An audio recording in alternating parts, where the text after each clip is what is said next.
Assalamualaikum warahmatullahi wabarakatuh. Alhamdulillahi rabbil alamin. Nahmaduhu wa nasta'inuhu wa nastaghfiruh wa na'udzu billahi min shururi anfusina wa sayyiati a'malina. Man yahdihillahu fala mudilla lahu wa man yudlilhu fala hadiya lahu.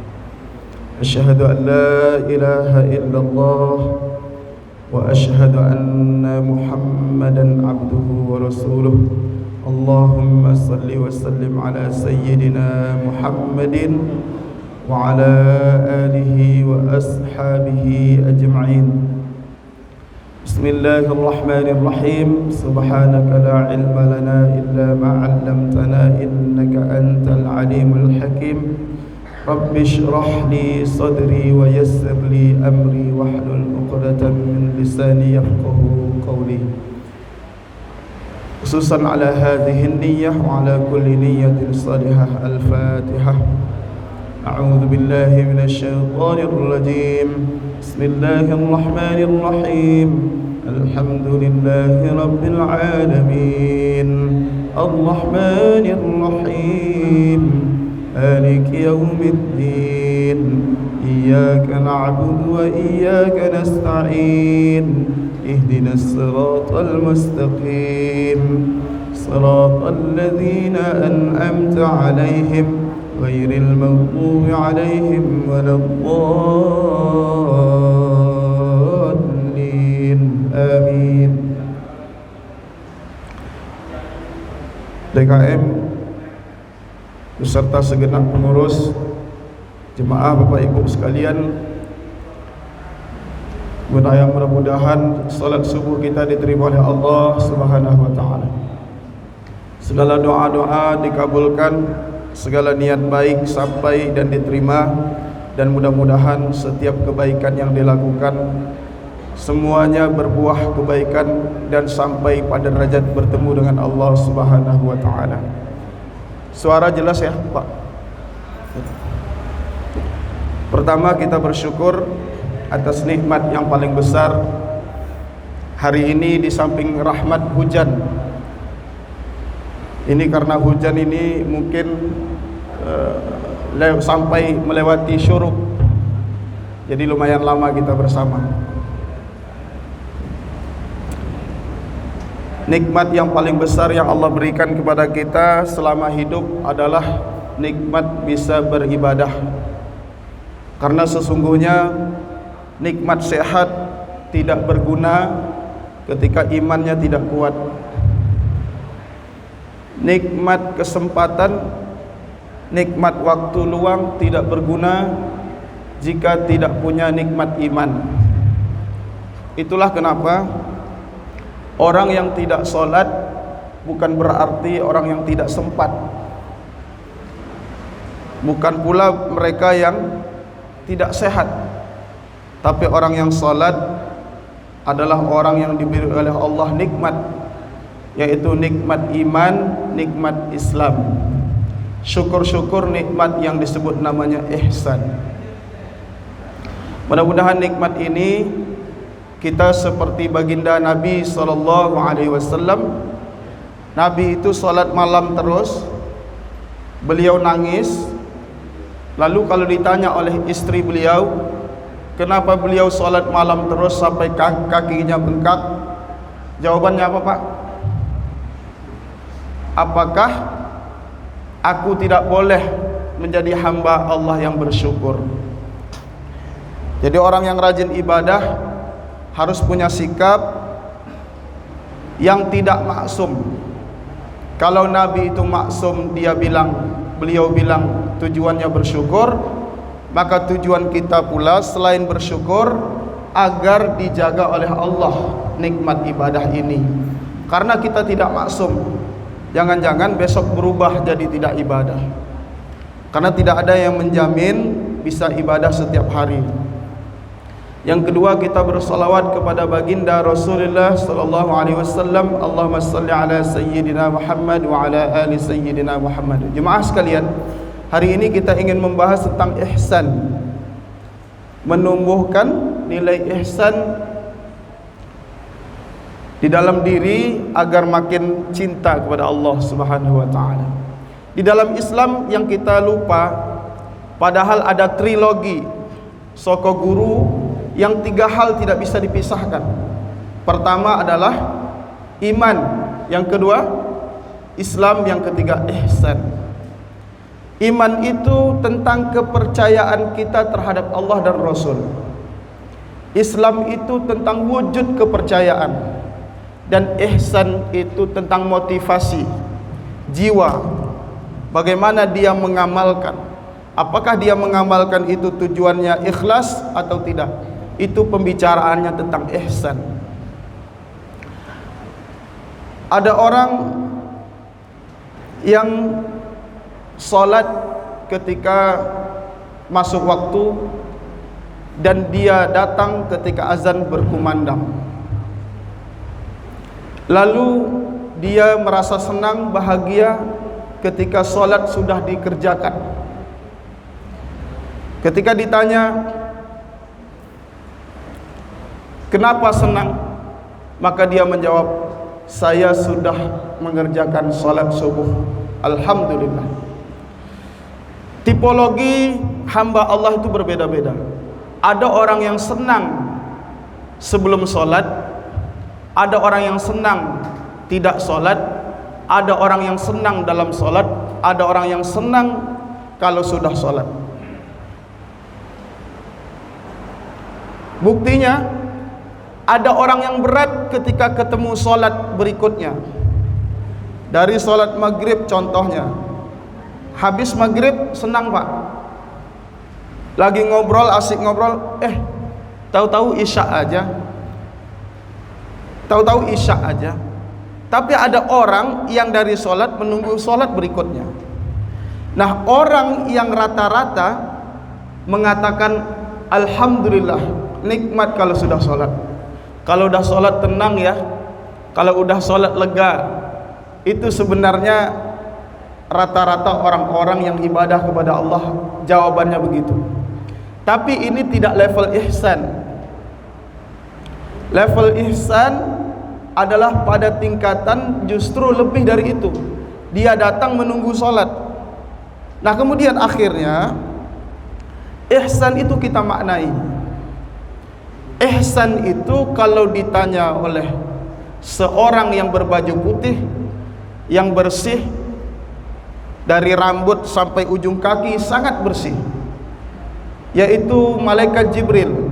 Bainama nahnu julusun inda Rasulillah, ketika sahabat bertemu duduk dengan Rasulullah, ada seorang laki-laki yang datang, rajulun syadidun bayadis thiyab, la ya'rifuhu minna ahadun hatta jalasa ilan nabi. Tidak ada satu sahabat pun yang tahu laki-laki ini datangnya dari mana, laki-laki ini siapa. Di antara yang dia minta dari Nabi adalah fa akhbirni anil ihsan. Di antara informasi yang dia minta dari Nabi sallallahu alaihi wasallam, wahai Rasulullah, jelaskan kepadaku tentang ihsan. Maka Nabi menjelaskan, an ta'budallaha ka'annaka tarahu fa in lam takun tarahu fa innahu yarak. Hendaknya kamu menyembah Allah seperti kamu melihat dia, seolah-olah kamu betul-betul melihat dia. Dan jika kamu tidak bisa melihatnya, maka yakinlah bahwa dia melihatmu. Itu ihsan yang diajarkan oleh Rasulullah. Maka orang Islam harus paham ini, bahwa rukun iman itu ada 6, rukun Islam ada 5. Maka ihsan itu 2. Pertama, dia mampu melihat Allah. Yang kedua, dia yakin Allah melihat dia. Kalau mampu melihat Allah ini adalah tingkatan paling berat dan paling sulit, bahkan paling tinggi, maka setidaknya dia berada di tingkatan yang kedua, yaitu dia betul-betul yakin Allah melihat dia. Itulah ihsan. Tapi secara bahasa, ihsan itu kalau dibuka di dalam kamus bahasa Arab, melakukan dengan baik. Jadi fi'lul khair bil khair, melakukan kebaikan dengan cara yang baik. Jadi kalau sekedar melakukan kebaikan itu belum tentu ihsan, tapi melakukan kebaikan dengan cara yang baik itu disebut ihsan. Di dalam surah Al-Mulk ayat 2, allazi khalaqal mauta wal hayata liyabluwakum ayyukum ahsanu amala. Jadi ketika Allah menjadikan kehidupan dan kematian itu tidak lain tujuannya ahsan amala. Siapa yang paling kualitas amalnya, yang paling berkelas, yang paling berbobot amal ibadahnya, bukan yang paling banyak. Makanya dibutuh di dalam Islam itu ihsan dalam beramal. Orang yang ihsan dalam beramal, dia tidak sekedar mengerjakan ibadah untuk nyari pahala.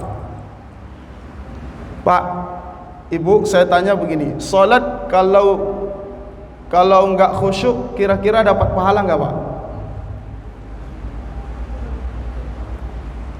Salat kalau enggak khusyuk kira-kira dapat pahala enggak? Dapat. Baca Quran kalau salah-salah, bacaannya salah nih, panjang pendeknya salah, kira-kira dapat pahala enggak? Dapat. Dapat. Makanya ibadah kalau tujuannya nyari pahala gampang. Ibadah kalau tujuannya nyari pahala itu dapat. Orang yang sholat tarawih 5 menit, sholat tarawih 5 menit di mana, Pak? Pokoknya di Jawa Timur. Bahkan dulu kita tahu 7 menit, sekarang udah kalah. Rekor yang 7 menit itu udah dikalahkan oleh 5 menit. Nah, 5 menit ini kira-kira dia ibadah tarawih dapat pahala enggak? Dapat. Yang mengerjakan kebaikan, jerih payahnya itu dapat pahala. Tapi kalau orang nyari pahala belum tentu dekat. Ingin jadi kekasih Allah, dia bukan nyari pamrih. Kalau ingin jadi kekasih Allah, tingkatannya ihsan. Ihsan itu kalau berbuat tidak pamrih. Kalau dikasih kebaikan, dia membalas kebaikan yang lebih besar, itu ihsan. Wa idza huyyitum bi tahiyyatin fahayyu bi ahsana minha. Jika dia diberi penghargaan, penghormatan, dihargai, dihormati, maka dia balas, dia sikapi dengan sikap yang lebih baik. Itu ahsan. Makanya ihsan itu berasal dari kata ahsana yuhsinu ihsanan. Jadi berbuat baik dengan cara terbaik.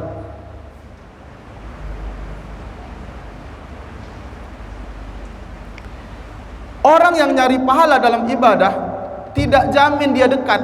Saya tanya orang yang masuk neraka itu kira-kira ada nggak orang yang punya banyak pahala? Kalau sulit jawabnya begini, orang yang masuk surga kira-kira ada nggak orang yang berdosa, Pak? Bu, orang yang masuk surga itu ada nggak orang yang karena banyak dosa kemudian dia masuk surga? Ada nggak? Ada. Ada. Karena masuk surga itu karena rahmat Allah. Rahmat Allah itulah dia dosanya diampuni.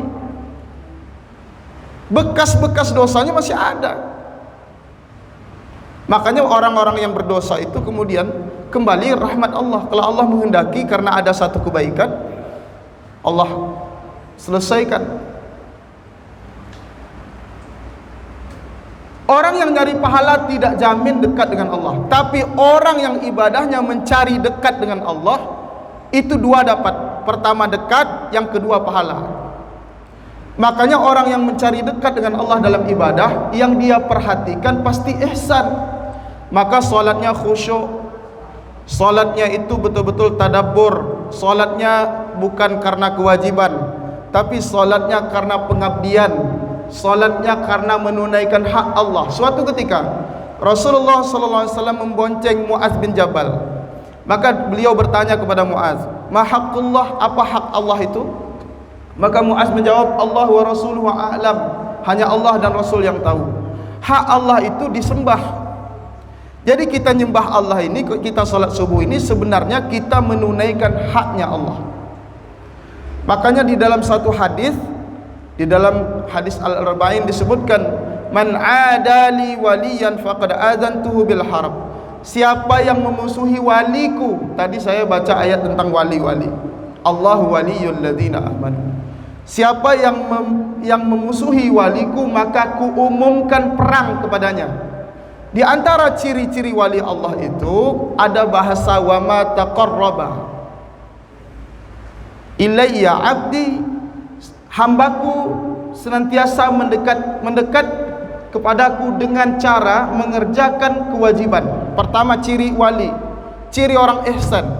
Pertama, dia ibadah tujuannya dekat dengan menunaikan segala kewajiban. Yang kedua, dia mendekatkan diri kepada Allah dengan mengerjakan bin nawafilah, dengan amalan-amalan tambahan. Makanya ciri-ciri wali-wali Allah itu mereka mengerjakan ibadah dengan ihsan supaya dekat kepada Allah, bukan karena nyari pahala. Mereka menunaikan kewajiban, mereka melaksanakan yang sunnah, sampai hatta uhibbah, sampai Allah mencintai dia. Jadi kalau dekat itu kan yang dicarikan cinta, Pak. Jemaah sekalian, kalau sudah Allah cinta, ini jawabannya sederhana. Kata Nabi, kalau Allah sudah cinta, kuntu sam'ahul ladzi yasma'u bih, aku akan menjadi pendengarannya ketika dia mendengar. Wa yubsirul ladzi wa basarahul ladzi yubsiru bih, dan aku menjadi penglihatannya ketika dia melihat, dan aku menjadi tangannya ketika tangannya memegang sesuatu, dan aku menjadi kakinya ketika kakinya melangkah. Nah, ini kemudian yang disebut orang-orang yang ihsan. Itulah kemudian akhirnya orang yang ihsan itu adalah orang yang nikmat dalam ibadah. Kenapa bisa nikmat? Karena tujuannya bukan nyari pahala, tujuannya supaya dekat dengan Allah.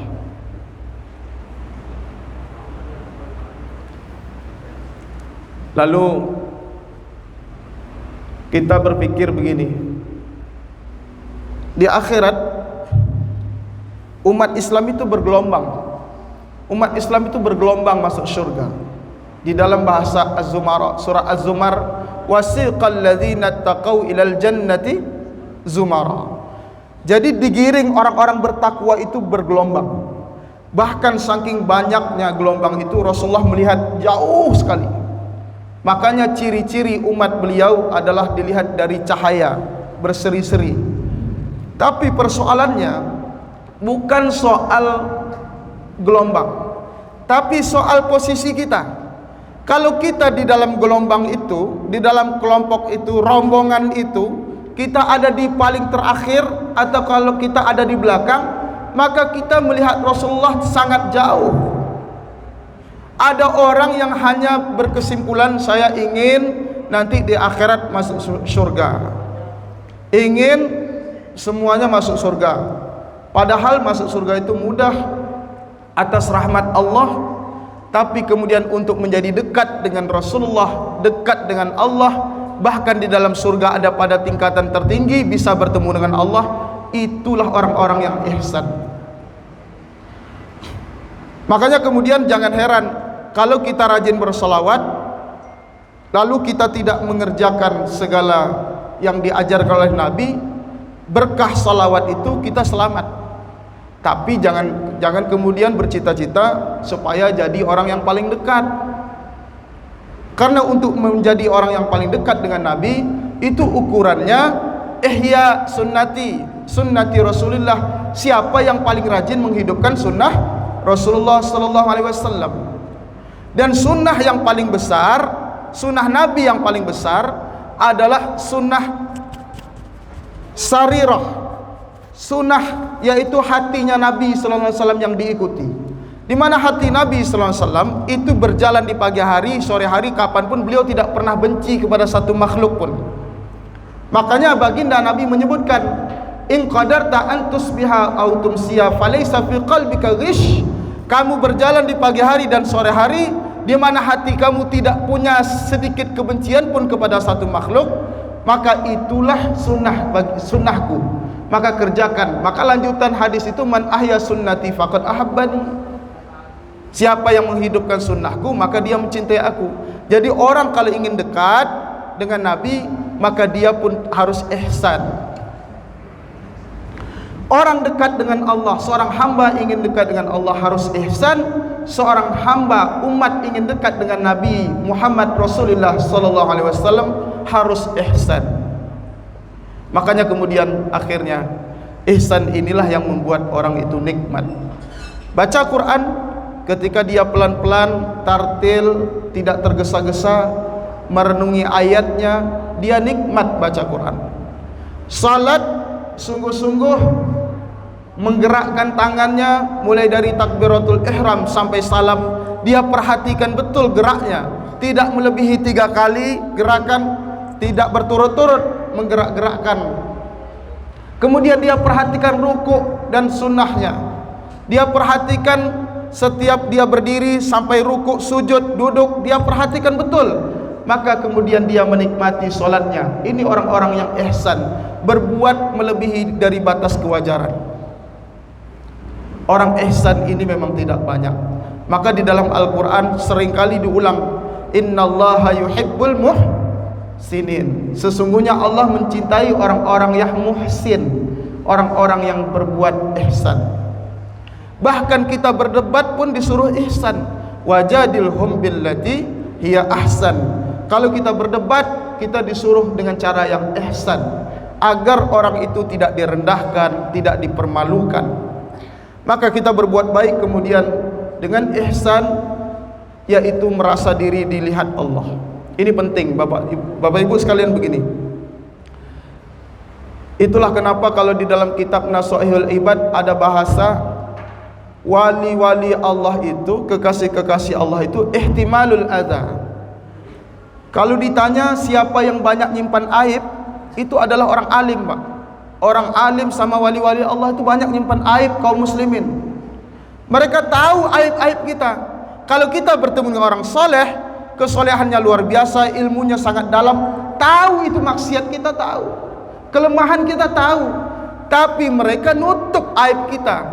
Aib kita ditutup. Kenapa mereka tutup? Seperti Allah yang ihsan kepada hambanya. Allah itu ihsan kepada kita. Wa ahsin kama ahsanallahu ilaik. Berbuatlah ihsan seperti Allah ihsan kepada kamu. Bagaimana Allah ihsan kepada kita? Allah itu menghukumi dosa besar bagi orang yang bocorkan aib ghibah. Karena Allah tidak mau membuka aib hambanya. Allah itu ihsan. Itulah kenapa kemudian dalam ibadah kita dimulai dari ibadah kita ihsan, nanti perbuatan kita ihsan. Sedekah terang-terangan dengan sembunyi lebih bagus mana, Pak? Lebih bagus? Sembunyi-sembunyi, setiap sedekah sembunyi. Gimana tuh maksudnya? Setiap sedekah sembunyi, maksudnya kabur kalau gitu ya. Maksudnya sedekah dalam sepi, dalam hening. Sedekah di tengah ramai, pada dasarnya kembali di sini. Orang ihsan itu lahirnya dari sini, Pak. Selalu saya katakan, ihsan menurut etika itu beda dengan ihsan dalam agama. Ihsan itu istilah agama. Kalau etika, orang yang berusaha santun, sopan, ramah, lemah lembut, itu motivasinya bisa bermacam-macam. Bisa karena etika, dia berbuat baik itu karena etika setempat. Wah, dia bertemu dengan orang besar karena dia ingin dapat posisi aman atau disenangi, dia berbuat cara terbaik, sopan santun, ramah, bahasanya halus.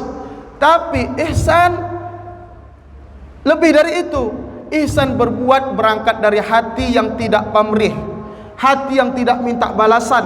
Makanya para nabi punya rumus. Para nabi rumusnya kalau berdakwah, la nuridu minkum jazaa'a wala syukura. Tidak minta upah, itu ihsannya para nabi. Para nabi itu kalau berbuat baik itu tidak minta upah, ngajak kebaikan itu nggak minta upah. Kalau minta upah itu nggak ihsan. Makanya orang kaya itu dermawan, berderma dengan derma yang lebih, dikala orang tidak melihat, tanpa mencibir, merendahkan si penerima, itu ihsan. Orang miskin ihsannya dengan tidak meminta-minta, itu ihsan. Dalam ibadah kemudian kita dimulai. Makanya rumus ihsan kita harus ingat, betul-betul beribadah tujuannya agar dekat dengan Allah. Selama pahala tujuannya itu ihsan jauh, Pak. Kecuali Pak Ihsan, mungkin ada. Ada yang di sini nama Pak Ihsan? Oh, Pak Ahsan, mantap. Pak Ahsan itu dengan ihsan sama lah ya. Ahsan, ihsan, muhsin. Apa lagi? Pokoknya asal usul akar kata rumpun ini rumpun dari kata hasuna atau hasana yang di dalam Al-Quran semuanya berjumlah 166 kali. Maka kata ihsan kita harus ingat, Nabi ketika menjelaskan ihsan itu sebenarnya supaya semua kita berprinsip bahwa di dalam Islam itu tidak sekedar sholat, di dalam Islam itu tidak sekedar kamu mengerjakan ibadah haji kemudian kamu sedekah, itu bagus, perbuatan itu bagus, tanda keislamanmu, tapi lebih dari itu Islam membersihkan, menawarkan kepada kita agar umatnya memulai sesuatu dari hati, jiwa. Maka jiwa yang kemudian bersih dari motivasi-motivasi yang lain, termasuk pahala, termasuk pamrih dari manusia, inilah yang kemudian ihsan. Pertanyaan saya, boleh nggak orang ibadah nyari pahala? Boleh, karena ibadah nyari pahala itu disampaikan oleh Al-Quran. Kemudian ada juga Nabi menyebutkan. Tapi pahala itu tujuannya adalah memotivasi saat kita galau. Ketika orang memulai ibadah sebelumnya dia berat, maka membuat dia mudah, maka ditawarkan pahala kepadanya. Pak, kalau kita menangis dengar jadi makmum karena imamnya membaca Quran, kita nangis karena bacaan ayatnya atau lagunya? Bu, ayatnya atau karena lagunya? Baik, di masjid Baitul Izzah ini luar biasa karena ayatnya.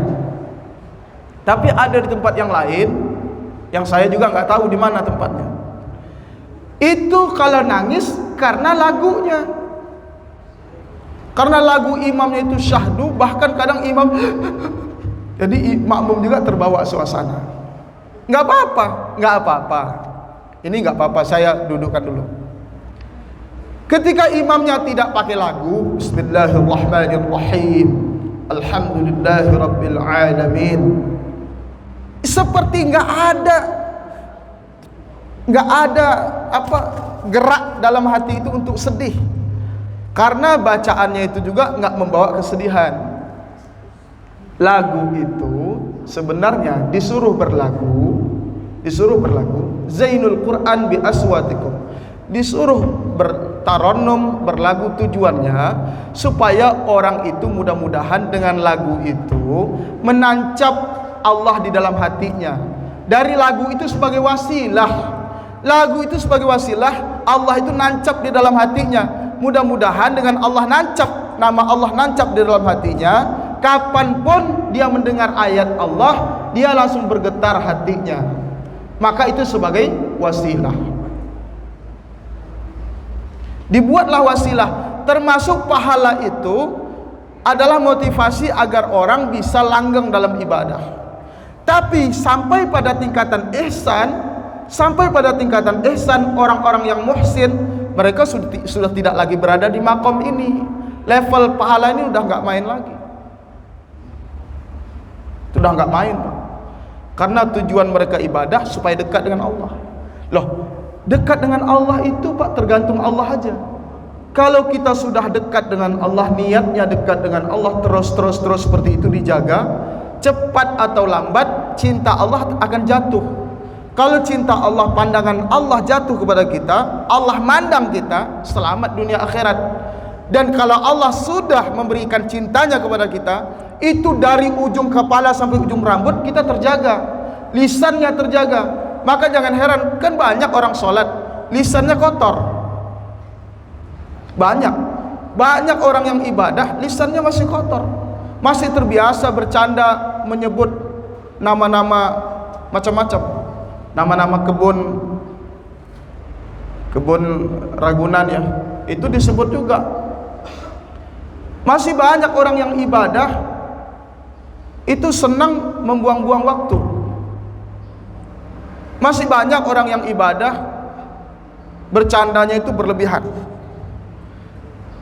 Tapi orang yang kemudian pada tingkatan sudah dicintai Allah, dia itu sudah di luar kontrolnya dia, Allah langsung yang menjaga.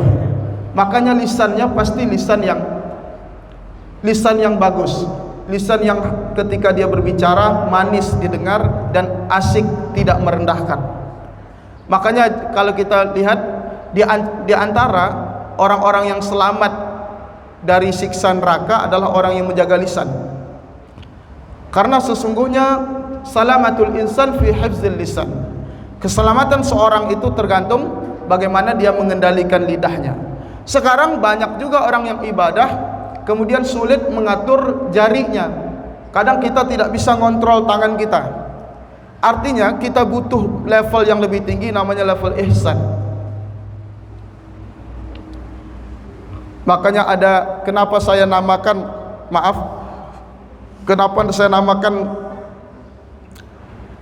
pesantren saya itu Qad Aflaha, karena saya sering membaca ayat Qad Aflahal Mu'minun juz 18. Yang saya harapkan dari nama Qad Aflaha ini nanti Allah beri lanjutannya, alladzina hum fi salatihim khashi'un, orang yang khusyuk dalam salat.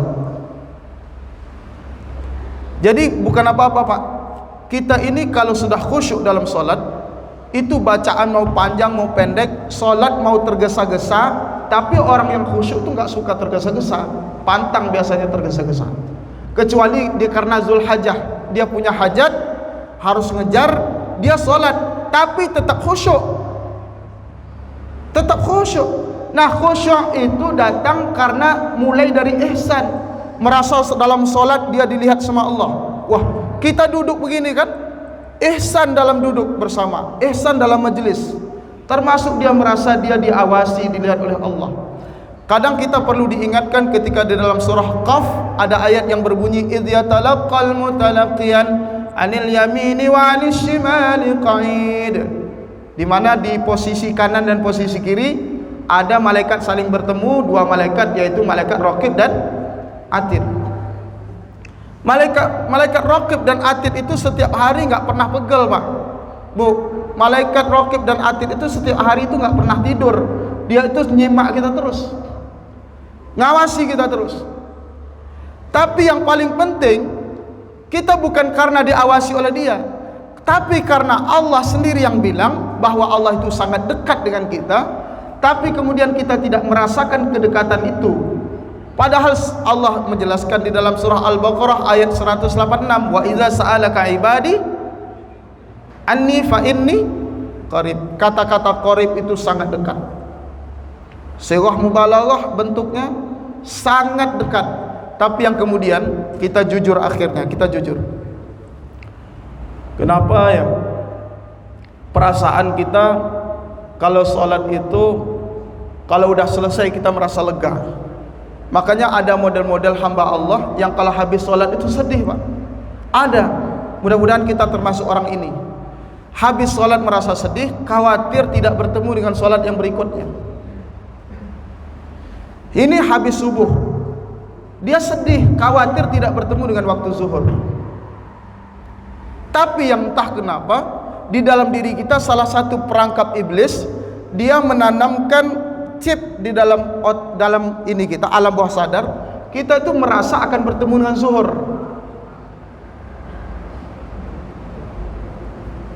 Pelan-pelan. Saya nggak tahu kira-kira itu datang dari siapa. Kita itu pasti ada perasaan kita akan bertemu dengan waktu zuhur.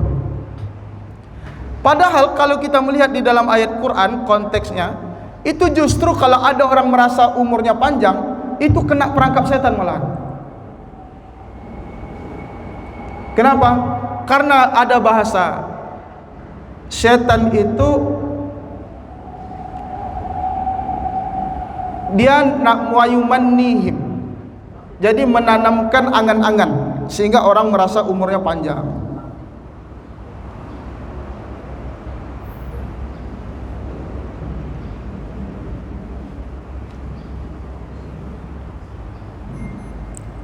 Nah, perasaan umur panjang itulah yang akhirnya udah lama kita bertahan, insya Allah umur panjang kok, umur panjang. Oleh karenanya akhirnya kita itu memang tidak lepas dari perangkap setan, karena setan itu menanamkan angan-angan, selalu mengatakan umur kamu akan panjang kok, ada sekitar setahun lagi umur kamu itu masih panjang, kamu santai aja sekarang. Bahkan saking luar biasanya, saya yakin Bapak Ibu hafal dengan ini Pak. Berbuatlah untuk duniamu, bekerjalah untuk duniamu seakan-akan kamu hidup selamanya, dan berbuatlah untuk akhiratmu seakan-akan kamu mati besok hari. Ini ternyata yang terjadi di mayoritas kita itu salah pemaknaan Pak, salah pemaknaan. Ini salah pemaknaan. Maknanya kenapa bisa rata-rata bilang begini, Ustadz, bukannya itu hadis supaya kita bekerja keras untuk dunia, karena kan seakan-akan hidup panjang, hidup selamanya.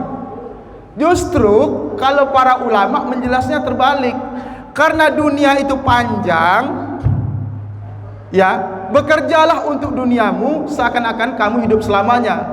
Berarti kalau hidup selamanya justru jangan dikejar, karena kalau dikejar nggak ada ujungnya. Nah, justru berbuat untuk akhirat, seperti kamu mati besok hari, besok pagi, maksudnya akhirat itu yang betul-betul dikejar. Takut kamu tidak sempat, tidak punya lagi waktu. Justru itu yang sebenarnya Pak. Kalau dibuka kitab-kitab penjelasannya justru begitu. Tapi yang terjadi di masyarakat kita adalah dibalik. Jadi dunia dikejar banget karena seakan-akan hidup selamanya. Itu maksudnya, dengan dunia sampai kapanpun kamu kejar itu nggak akan ada ujungnya. Maka kemudian ihsan, seorang dalam ibadah prinsipnya satu, kalau dia nyembah Allah, dia tidak mengharapkan apa-apa kecuali dekat dengan Allah, dan dia berbuat baik kepada manusia adalah tanpa pamrih. Berbuat baik kepada manusia tanpa pamrih, itu juga disebut ihsan. Maka ada bahasa di dalam surah Ar-Rahman, hal jazaa'ul ihsan illal ihsan. Jadi balasan orang balasan kebaikan itu hanyalah kebaikan. Jadi ihsan itu, kalau kita berbuat ihsan, kita juga dapat ihsan. Makanya di dalam surah Al-Isra disebutkan, in ahsantum ahsantum li anfusikum wa in asatum falaha. Jika kamu berbuat ihsan, ihsan itu akan kembali kepadamu, ihsan itu milikmu. Jika kamu berbuat buruk, keburukan juga milikmu. Jadi orang yang berbuat ihsan itu sesungguhnya mengundang Allah agar berbuat ihsan kepadanya. Makanya ihsan yang kita lakukan itu, kita juga mendapat balasan ihsan. Apa balasan ihsan? Ihsan itu balasannya adalah predikatnya mulia. Predikatnya mulia. Mulia dalam pandangan Allah. Saya bilang, baca Quran itu kalau tidak cium tangan boleh Pak? Tidak cium Qurannya, mushafnya boleh? Quran nggak perlu dijunjung, dibuka langsung boleh? Tangan orang tua kalau nggak dicium boleh nggak? Saya nggak tahu ada nggak bapak-bapak ibu yang menemukan hadis, ya, bukan keterangan ulama, hadis tentang mencium tangan Nabi Sallallahu Alaihi Wasallam. Nggak ada Pak. Tapi kita dengan orang tua kita cium tangan.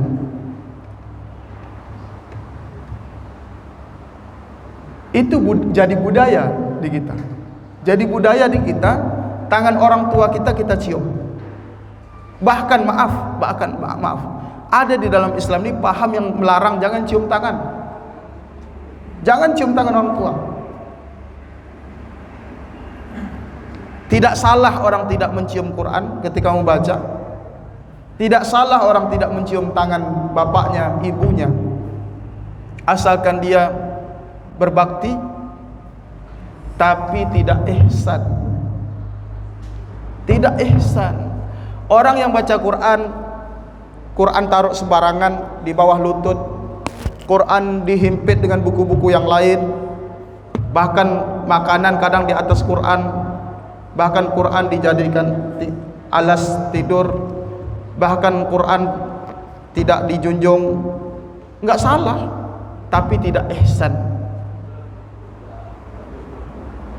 Tidak ihsan. Ihsan itu bicaranya di dalam Islam itu adab. Dan motivasinya betul-betul supaya dipandang Allah. Sehingga dia itu memuliakan, betul-betul dia melakukan sesuatu yang lebih, berbuat baik dengan cara terbaik. Tangan orang tua dicium, akhirnya ihsan itu jadi budaya, perbuatan itu dicium. Berbuat baik dengan cara terbaik. Anak bisa saja ketika disuruh orang tua, tolong ambil apa? Ambil barang. Tolong ambil buku. Ayahnya nyuruh anaknya. Anaknya tuh enak aja ngelempar ke ayahnya, dilempar tuh. Kira-kira anaknya taat gak, Pak? Patuh gak anaknya, Bu? Anaknya patuh. Itu buku diambil, patuh.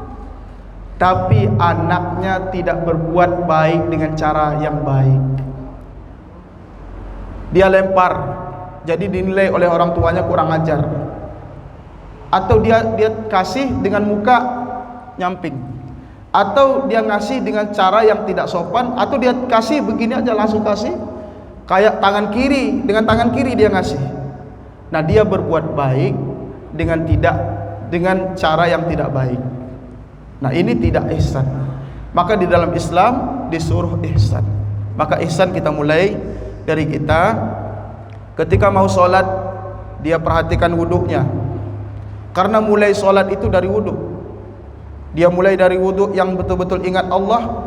Ingat Allah itu dimulai dari wuduk. Makanya di dalam wuduk itu makruh kalau berbicara. Dia betul-betul berusaha karena tahu wuduk itu ibadah. Maka dia betul-betul ketika mencuci mukanya, mencuci tangannya, dia paham membasuh tangannya, dia paham itu membersihkan jiwanya. Maka dia khusyuk dari wuduk, nanti sholat jadi mudah. Tapi orang yang wuduknya terburu-buru, tergesa-gesa, biasanya sholatnya juga kena. Walaupun sholatnya ada ingat Allah, tapi butuh frekuensi untuk masuk. Dia butuh ada kesiapan pada dirinya, ketenangan. Maka tenang itu kemudian dimulai dari wudhu. Nah, itu salah satu kemudian ihsan. Wujud ihsan itulah kemudian kenapa ada orang yang ingin belajar supaya sampai bisa. Ada orang kalau bersedekah sembunyi-sembunyi. Ada orang baca Quran banyak dengan pendalaman, baca Quran yang bagus. Ada orang yang sholat, tambah lagi sholat malam. Ada orang yang kemudian apa-apa yang dikerjain tidak mau dinilai oleh orang. Ada orang yang berbuat baik dalam senyap sunyi. Ada orang yang tidak senang dipuji. Itu semuanya wujud dari ihsan. Mudah-mudahan semua kita ini diberi oleh Allah ihsan. Amin. Amin. Sekira itu ada yang mau ditanyakan? Silakan. Assalamualaikum warahmatullahi wabarakatuh. Waalaikumsalam warahmatullahi wabarakatuh. Terima kasih Pak Ustaz. Ya. Nama saya dibahas. Pak Ustaz, misalnya gini Pak Ustaz, saya mengaji pakai HP ini apa ihsan enggak? Nah, ini praktis kayaknya. Gimana Pak Ustaz? Ngaji pakai HP. Yang penting saat baca Quran di HP kan muncul tuh ada notifikasi di atas. Lagi baca, muncul berita apa, malahan berita tentang selebriti ya, atau ada status yang apa gitu ya, muncul di Facebook apa gitu. Tiba-tiba kita buka sambil baca. Nah, itu enggak ihsan. Tapi kalau baca di HP, mushaf benar-benar dia tahu dan dia berwudu. Karena HP itu saat Quran itu dibuka, dia harus dalam kondisi bersuci. Maka dia baca, fokus dengan penuh tadabbur, ihsan. Ihsan. Tapi kalau di rumah ada mushaf, mushaf. Dia di sekitar mushaf di situ. Lebih bagus mana, mushaf atau HP? Mushaf. Dia memilih mushaf berarti ihsan. Dia memilih yang lebih baik. Gitu. Silakan Pak. Ya Ustaz Dani nih.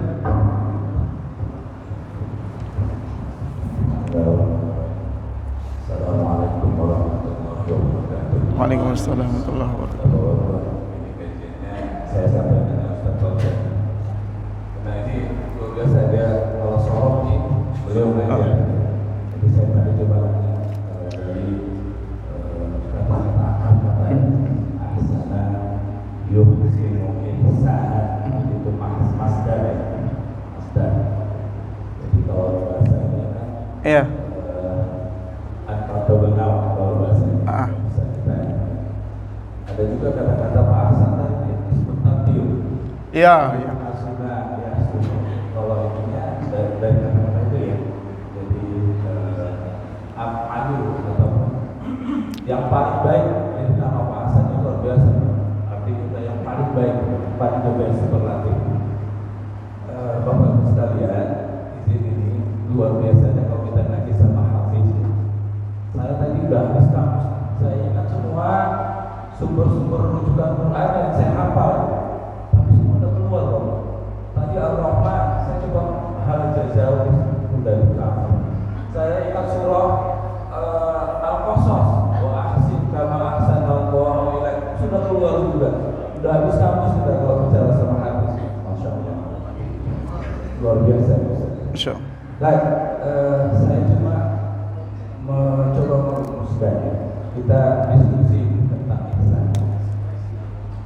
Ada 4 kuadran rumusan ihsan. Mudah-mudahan kalau nanti kita sepakati, kita penjelasan dari Ustaz. Walaupun dari sepakati nggak apa-apa juga. Nah, satu, saya pernah menyampaikan ini juga. Ketika kita ada 4 kuadran matrik, ketika kita melakukan kebaikan, sesuatu yang baik, yang kita lakukan adalah semuanya memang apalagi untuk Allah, ridho Allah tentu. Tapi ketika kita berbuat baik dengan manusia, itu rumusnya cepat-cepat kita lupakan. Segera kita lupakan kebaikan yang sudah kita buat. Yang kedua, ketika lawannya, matriknya, ketika orang berbuat baik ke kita, yang kita lakukan adalah membalas ihsan, membalasnya lebih baik dan lebih baik. Nah, matrik ketiganya, ketika kita melakukan dosa, kesalahan, rumusnya adalah wasari'u ilal maghfirah. Segera kita minta ampun kepada Allah kalau itu dosanya kepada Allah. Tapi ketika kita melakukan dosa kepada manusia, walaupun kita harus memberi maaf. Kalau nggak selesai, nah itu sampai ihsan. Kebalikannya, ketika orang melakukan keburukan kepada kita, ketidaksenangan segala macam, rumusnya adalah segera memaafkan.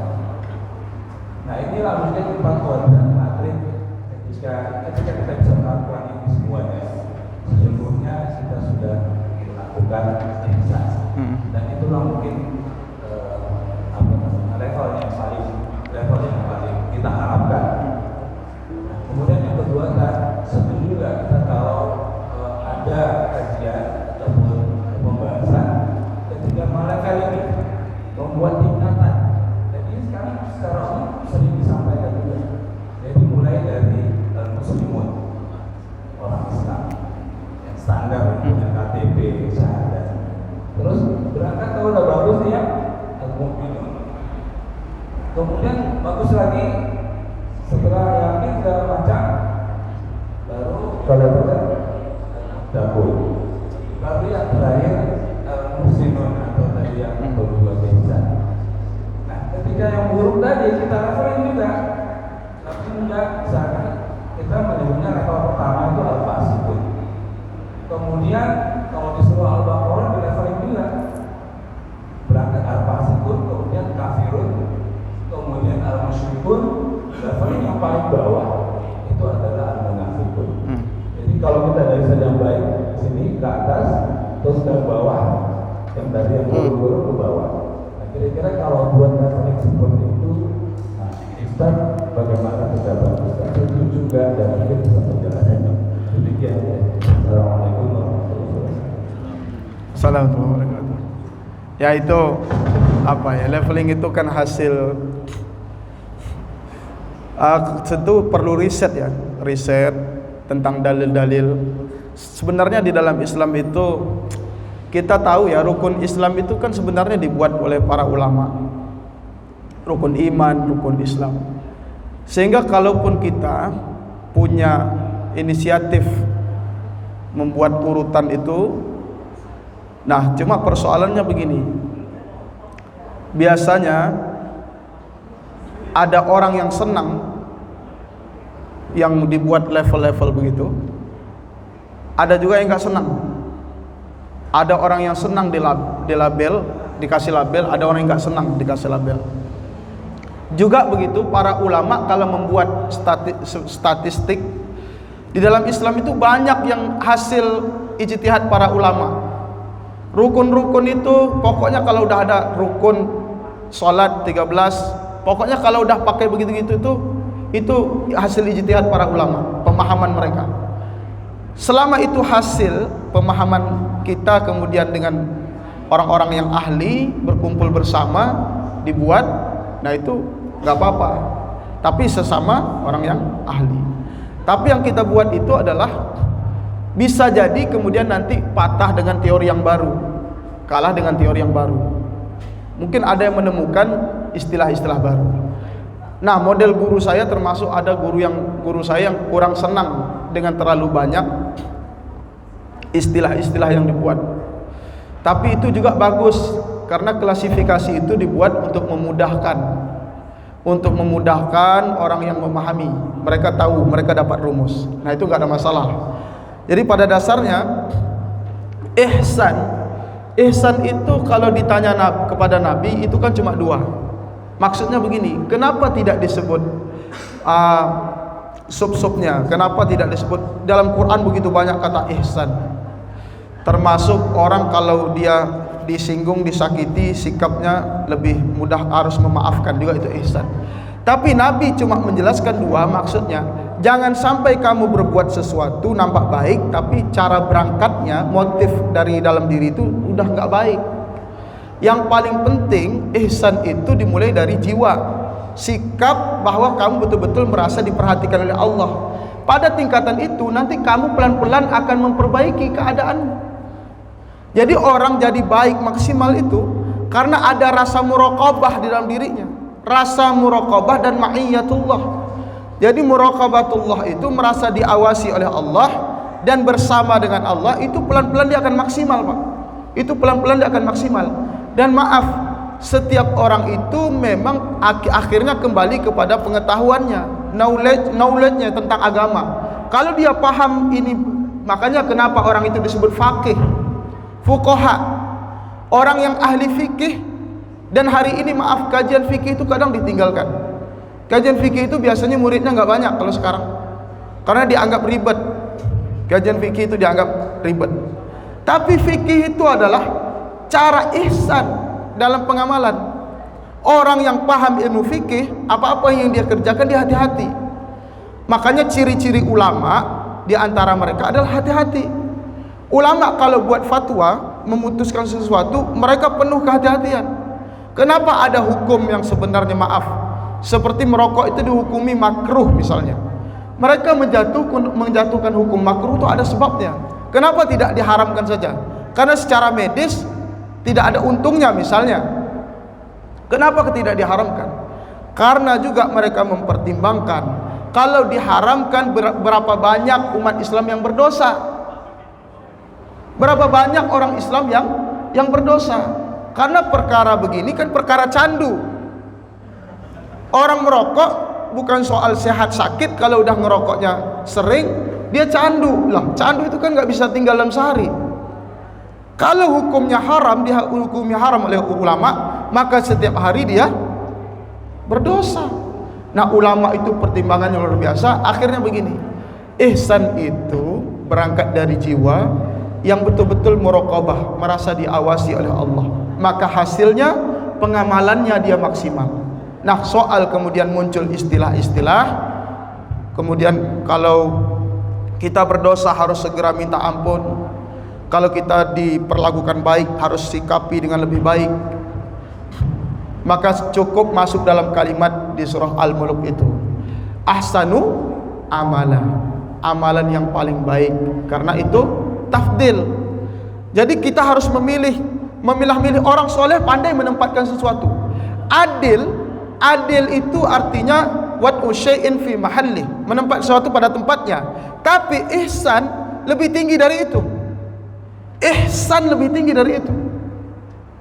Maka orang yang ihsan bukan sekedar soleh, tapi muslih. Karena orang soleh itu pada dasarnya dia tahu kebaikan dia kerjakan, tapi muslih sampai dia bisa memperbaiki keadaan. Nah, artinya masuklah pada dua saja yang perlu diingat. Nanti soal pilihan saya setuju yang Ustaz Dani sampaikan, kalau buat kuadran begitu ya, silakan. Hasil riset nanti silakan, tinggal nanti dibanding-bandingkan saja. Cuma perlu dua saja. Pertama, ihsan yang di dalam hadis Nabi, yaitu kamu ibadah merasa kamu melihat Allah atau kamu dilihat Allah. Yang kedua dalam surah Al-Mulk, kalau beramal, amal yang paling baik, ahsan. Dua itu sudah cukup supaya kita tidak, maaf, kadang orang kita kalau terlalu banyak 1, 2, 3, 4, 5, 6 pusing juga. Nah, dengan dua ini saja saya kira kita sudah cukup. Yang paling penting Bapak Ibu sekalian, mulailah dari diri kita sendiri dalam sholat.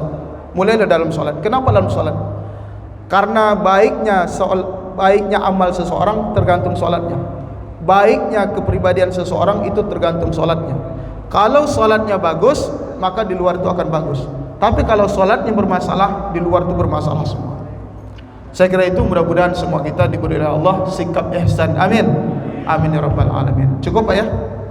Cukup, saya kira itu. Mudah-mudahan semua kita hari ini dimudahkan dalam beribadah kepada Allah, dan segala hajat-hajat dunia dan akhirat kita dikabulkan oleh Allah Subhanahu wa taala, dan Allah tetapkan di dalam diri kita sebagai orang-orang yang ihsan, orang yang beribadah betul-betul agar dekat dengan Allah Subhanahu wa taala. Wallahu a'lam.